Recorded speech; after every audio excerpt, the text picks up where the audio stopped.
A'udhu billahi minash shaitani rajim. Bismillahir rahmanir rahim. Assalamu alaikum wa rahmatullahi wa barakatuh.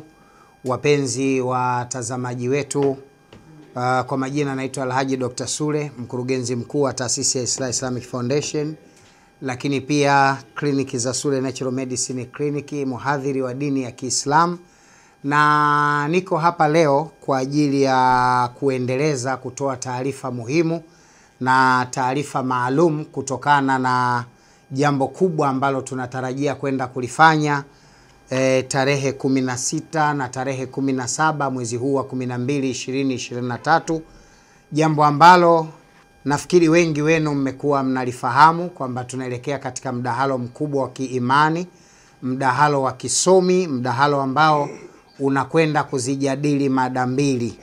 Mada ya kwanza tutakwenda kujadili Biblia na Qur'ani, kipi kitabu kitakatifu cha Mwenyezi Mungu, na mada ya pili tunakwenda kujadili Uislamu na Ukristo, ipi dini ya haki. Hayo mambo mawili ndio tunakwenda kuyajadili panapo idhini ya Mwenyezi Mungu Subhanahu wa Ta'ala, mdahalo ambao utanikutanisha mimi Alhaji Dr. Sule na ndugu yangu Pastor Ndacha kutoka nchini Kenya, lakini yeye atakuwa na jopo la wachungaji wenzake na mimi nitakuwa na jopo la wahadhiri wenzangu wa dini ya Kiislamu, tukienda kuwakilisha Uislamu na kwenda kuutetea Uislamu. Mpenzi mtazamaji, naomba kwanza leo nitumie fursa hii kukukumbusha kwamba mdahalo huu utakuwa tofauti na midahalo ambayo umewahi kuisikia huko nyuma, na ndio maana tumeuita mdahalo wa kisomi, mdahalo wa kitaaluma, mdahalo wa kielimu. Tunaenda kueleza kwa sababu tutakwenda kugusa maeneo mengi ya msingi katika kutetea imani. Mimi kama Alhaji Dr. Sule nimepata fursa ya kusoma elimu ya theolojia hasa katika Ukristo. Walillahi alhamdu, nimesoma elimu hiyo pia, lakini nimepata fursa ya kusoma historia ya dini takribani 100 zilizopo duniani kati ya 10,000 dini zilizopo hivi sasa.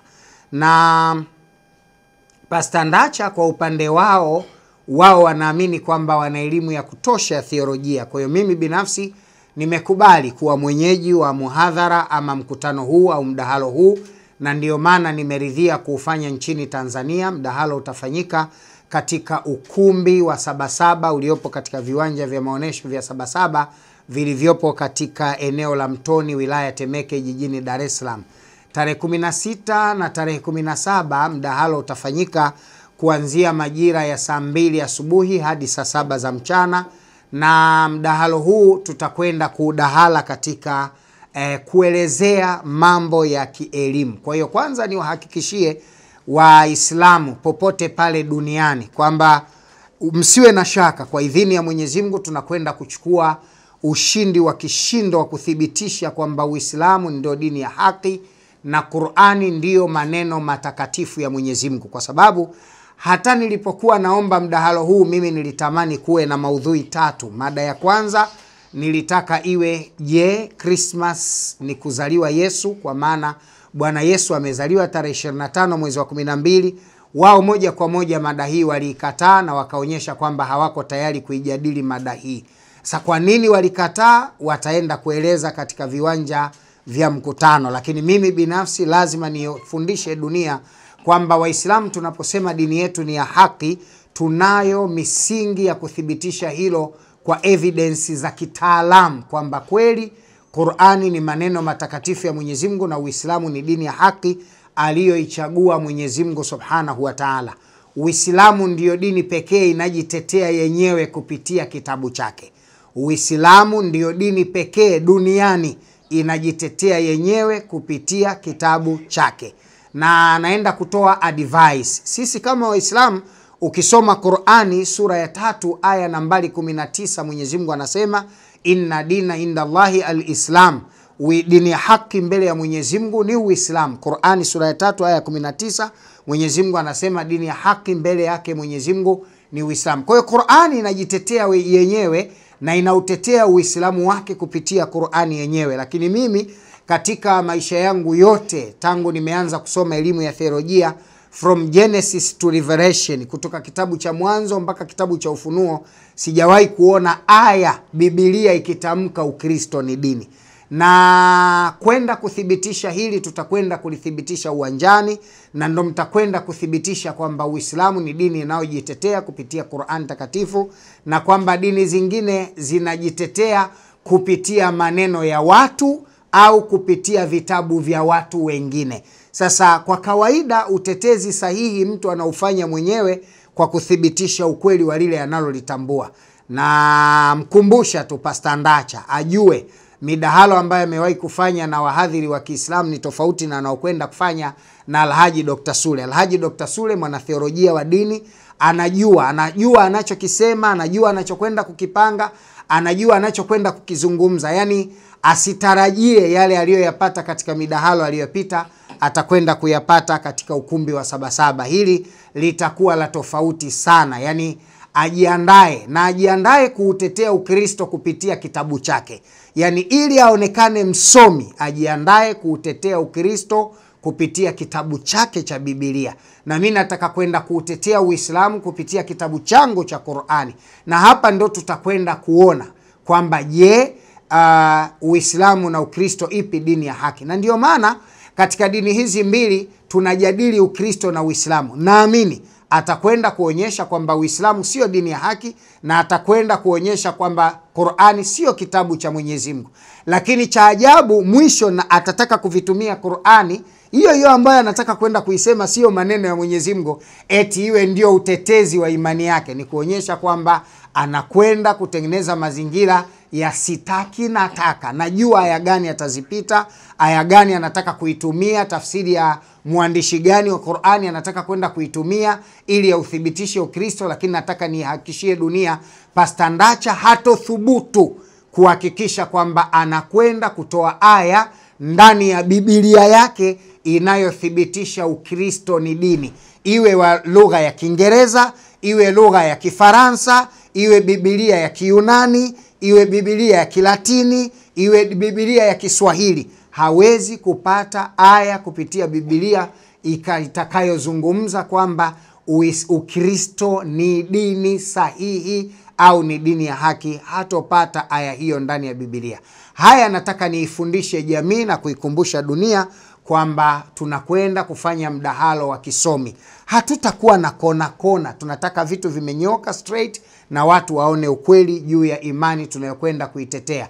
Kwa hiyo Waislamu watatetea imani yao kupitia kitabu chao, na Wakristo watakwenda kutetea imani yao kupitia kitabu chao. Kwa hiyo ni kuombe tu mtazamaji wangu kwamba na msikilizaji wangu kwamba jambo limeiva. Sasa ni tarehe 16 na tarehe 17. Kama sikosei leo ni tarehe 6 mwezi wa 12. Tumebakiwa na kama siku 10 tu hivi tunaelekea katika jambo kubwa kabisa la mdahalo wa kitaaluma. Na kuthibitisha hilo kwamba jambo liko tayari, kadi za kuingia katika mdahalo huu tayari ziko mkononi mwangu. Kadi za kuingia katika mdahalo huu tayari ziko mkononi mwangu. Na sisi kwa upande wa Islam, ili kuiheshimisha dini yetu mbele ya viongozi wetu wa Kiislamu, tunatarajia mdahalo huu mgeni rasmi atakuwa katibu mkuu wa Baraza Kuu la Waislamu BAKWATA Taifa. Tunatarajia mdahalo huu mgeni rasmi atakuwa katibu mkuu wa Baraza Kuu la Waislamu BAKWATA Taifa, Alhaji Nuhu Jabiri Mluma. Yeye ndio atakuwa mgeni rasmi. Lakini pia tuna wageni waalikwa kadhaa, akiwemo Shekhe mkuu wa mkoa wa Dar es Salaam, Shekhe Walidi Al-Hadi Omar, naye tunatarajia kuwa naye katika mdahalo huu. Na walila alhamdu, hao wote tumeshawapatia kadi zao za mwaliko ili washiriki katika jambo. Lakini pia tunatarajia kuwa na miongoni mwa maimamu, viongozi wa Masjidi Mtoro Dar es Salaam, tutakuwa nao. Lakini pia tutakuwa na mkurugenzi wa idara ya tutakuwa na mkurugenzi wa mambo ya watawala za mikoa na wilaya wa Baraza Kuu la BAKWATA Tanzania, Shekhe Abdul Shakur Omar, pia tutakuwa naye katika mdahalo huu. Alhasiri, tutakuwa na viongozi wengi wa Kiislamu ambao watakwenda kushiriki katika mdahalo huu wa kielimu, lakini pia tutakuwa na baadhi ya viongozi wa serikali. Tumealika baadhi ya viongozi wa serikali, wanasiasa, wote tumewalika, kwa sababu mwisho wa yote katika mdahalo huu tutakwenda kufanya dua maalum ya kuliombea taifa letu wakati tunakwenda kufunga mwaka wa 2023 na kuingia katika mwaka wa 2024. Matukio haya yatakwenda kufanyika tarehe 16 na tarehe 17 mwaka huu wa 2023, mwezi huu wa 12 biidhnillah. Kwa hiyo niseme tu kutokana na umuhimu na ukubwa wa jambo hili, kwa namna ambavyo tumekadiria kulifanya, mdahalo huu utakuwa na utaratibu maalumu wa kuwa na kiingilio, ambacho kiingilio hicho kitakuwa na mambo makubwa mawili. Jambo la kwanza ni kujaribu kutoa mchango wako wewe kama Muislamu, kuhakikisha kwamba unachangia gharama za maandalizi na uendeshaji wa shughuli hii muhimu kabisa, ambayo itagharimu karibu milioni 11 ya Tanzania, ambayo ni sawa na dola 4,000 na pointi hivi za Kimarekani. Kwa hiyo tunatarajia tutakuwa na kadi maalum za kiingilio, ambazo kadi ndio hizi nilizonazo mkononi, na kadi hizi zitakuwa zimegawanywa katika makundi mawili. Kadi za kawaida zitakuwa kadi 500, ambazo 250 za Waislamu na 250 za Wakristo, ambayo kadi moja itachangiwa kiasi cha shilingi 20,000. Kwa hiyo kadi hii ya kiingilio utaingia kwa gharama ya shilingi 20,000. Kwa hiyo kila muumini atachangia shilingi 20,000, lakini hukatazwi kuchangia zaidi ya pesa hiyo ili kuweza kukava gharama za uendeshaji wa shughuli hii muhimu kabisa tunayokwenda kuifanya. Lakini pia tutakuwa na kadi 100 maalum, ambazo kadi hizi zitakuwa ni za VIP. Tutakuwa na kadi 100 za VIP ambazo zitauzwa kwa thamani ya shilingi 50,000 kila kadi moja. Kutakuwa inauzwa kwa shilingi 50,000 kila kadi moja, kwa wale ambao wana moyo wanataka kujitolea ili kukava gharama za uendeshaji. Kwa hiyo nitumie fursa hii kukuambia wewe msikilizaji na mtazamaji wetu kwamba mdahalo huu unategemea ushirikiano wako kwa hali na mali. Wale wote wanaopenda kusapoti mambo ya Mwenyezi Mungu, wapenzi wa Mtume Muhammadin sallallahu alaihi wasallam, wapenzi wa Uislamu, wanasapoti harakati za dini, tunahitaji ushirikiano wenu wa hali na mali kuelekea katika jambo hili kubwa na muhimu kabisa. Ama kadi hizi zitapatikana wapi? Kadi hizi zitapatikana kwanza katika ofisi yetu ya Islamic Dua Center inayopatikana Ilala Bungoni, jijini Dar es Salaam, barabara ya Sharif Shamba, nyumba nambari 3. Lakini pia tutakuwa na kadi zitauzwa Ijumaa hii panapo majaliwa. Kadi zitauzwa msikiti wa Mtoro baada ya swala ya Ijumaa. Ijumaa hii panapo majaliwa, kadi zitauzwa msikiti wa Mtoro baada ya swala ya Ijumaa, na zile zitakazobaki tunatarajia kuziacha kwa mwandishi wetu wa siku nyingi Bwana Saimu Gwao, atakuwa nazo pale msikiti wa Mtoro. Lakini Ijumaa ijayo, ambayo ndio itakuwa Ijumaa ya mwisho kabisa kuelekea katika mdahalo huu, kadi hizi pia zitauzwa msikiti wa Kichangani Magomeni, jijini Dar es Salaam, msikiti wa Sheikh Mkuu wa mkoa wa Dar es Salaam kwa Sheikh Walidi Al-Hadi. Kwa hiyo kwa wale ambao wanataka kadi hizi watazipata katika maeneo hayo. Ama kwa wale wanaotaka kununua kupitia simu moja kwa moja online, utapiga namba za simu zifuatazo ili kupata kadi hizi. Namba ya simu ya kuwasiliana nasi ili kupata kadi hizi ni 0710 800 700. Namba ya simu ya kupata kadi hizi ni 0710 800 700. Hiyo ni namba ya Tigo.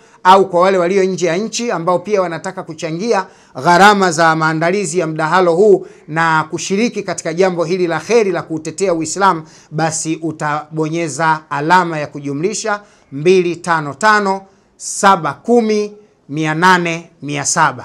Alama ya kujumlisha 255 710 800 700. Ama plus 255 710 800 700. Ukipiga namba hizo au ukituma sadaka yako kwa namba hiyo, tayari utakuwa umeweza kushiriki kuchangia harakati za kuendesha na kuendeleza Uislamu, na hasa kuelekea katika mdahalo huu wa kielimu ambao Alhaji Dr. Sule atasimama na mchungaji Ndacha kwa mara ya kwanza katika ukumbi au viwanja vya Sabasaba vilivyopo katika eneo la Sabasaba Mtoni Temeke jijini Dar es Salaam.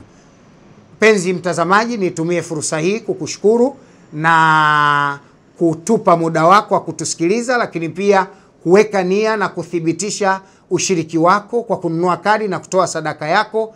Nikushukuru sana. Mwenyezi Mungu akulipe kila la kheri wewe mtazamaji wetu, na akuondolee mazito yanayokukabili kwa sadaka utakayoitoa biidhnillahi karim. Wabillahi tawfiki. Wassalamu alaikum wa rahmatullahi wa barakatuh.